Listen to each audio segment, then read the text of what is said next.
Всем привет! Қалайсыңдар? Қалай жағдайларыңыз қалай? Бүгін менің настроением өте керемет болып тұр. Бүгін бізде менімен кейін Айдары давайте кеттік. Мен қайда бара жатырмын? Мараның үйіне деген бұрын мультик бар еді. Мен қайда бара жатырмын деп. Сол сияқты бүгін мен қызымның қағаздарымен шығып бара жатырмын. Ал ендеше менімен бірге киінеміз. Бүгін Алматыда күн жып-жылы, сондықтан осындай қара штанимен қара майка и сыртына осындай жұқа легкий рубашки киеміз. Но погода әлі непонятный. Я ыстық екенін, я суық екенін түсінбейсіз. Және де осындай біздің үстіміздегі қарапайым киімдерімізге кішкене аксессуарлар керек. Осындай мен андай жеңіл-желпі болып тұрған, осындай аксессуарларды ұнатамын. Нежный болып тұрған, андай грубидай болып тұрғаннан көрі осындай нежный болып тұрған аксессуарлар маған өте қатты ұнайды. Ал осы видеоны қарап отыра бермей, уже видеоның ортасына келдік. Әлі лайк баспай отырсаң, лайк басып комментарий жазып кет. Маған тіркелуді ұмытпа. Осы киімімізге, біздің осы образымызға осы шаш жарасады. Негізі буып тастағанға болатын еді, но осылай қойғым кеп тұр. Және де мен бүгін ешқандай бетіме тоналка жақпаймын. Тек осындай бетіме SPF кремді жағып аламын.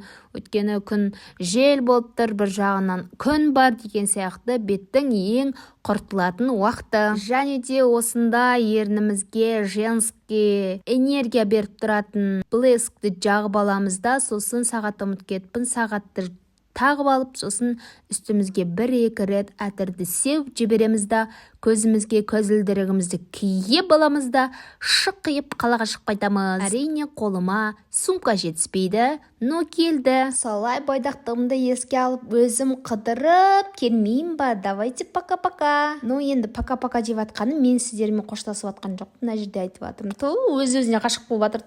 Менің мына жердегі лукымды бағалап, комментарийға жазып кетіңіздер. 10-нан 5-ке дейін жазып кетіңіздер. Давайте кеттік. Осылай үйден тез атып шықтым да, теректердің көлеңкесімен маған басыма күн түспесін, мен басыма күн түсуге болмайды дедім да, жетіп көлеңкелетіп, таксимен жетіп келіп больницаға, бірінші очередь больницаға келдім. Өйткені бүгін менің главный қызымның қағазымен шыққан адамын. Алдыңғы видеоны көрген адамдар болса түсінеді. Алдында біз анализ тапсырып шулап келіп еді. Енді ертең бізді балаларды, 2 баланы да ертеңге неге шақырып жатыр. Ой құдай, не деп айтатын еді? Мына жерден қолдана алатын прививкасы бар екен. Ертең қайтадан прививкаға келеміз. Солай не керек? Өйстіп эцп ашуға келсем, масқара болдым ғой. Қай жері масқара десеңіздер, маған эцп-ны мына жерде отырған кішкентай бала ашып берді. Прикинь, мен ана жерде жергілікті жаздадым. Ана жерде кішкентай бала ашып бергеніңіз қасқа деп. Солай не керек? Жолшыбай косметикаға соқтым да, Жолшыбай осындай көйлекпен осындай двойканы көріп қалғам ғой. Сөйтсем ақшам жетпей кетіп қалды.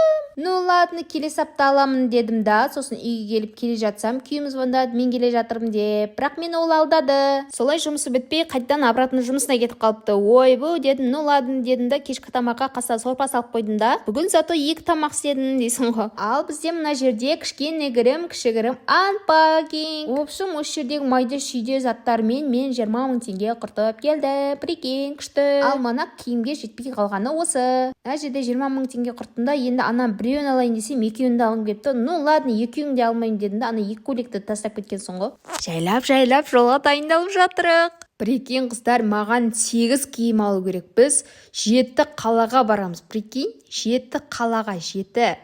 Мына жерде не алғам таныстырып кетейін сіздерге. Умывашка алдым. В общем, мынандай пениктер дегенде алдым. Сосын Киконың тоналкасын алдым. Просто так ала салдым. Мына жерде көрсетуге болмайтын заттар. Түсінесіңдер ғой, қыздар. Сосын мынандай шампунь LG ма, соның шампунын алдым. В общем, ұнап қалды осы шампунь. Қыздар, басқа киім алмасам да бірінші ту алып қойдық. Менің күйімде жүрген комик қойшы. Алдың күні жұмыстан келіпті да жүгіріп келіп, жаңа қарасай дейді. Не десем, қарасай туалып қойдым дейді ғой.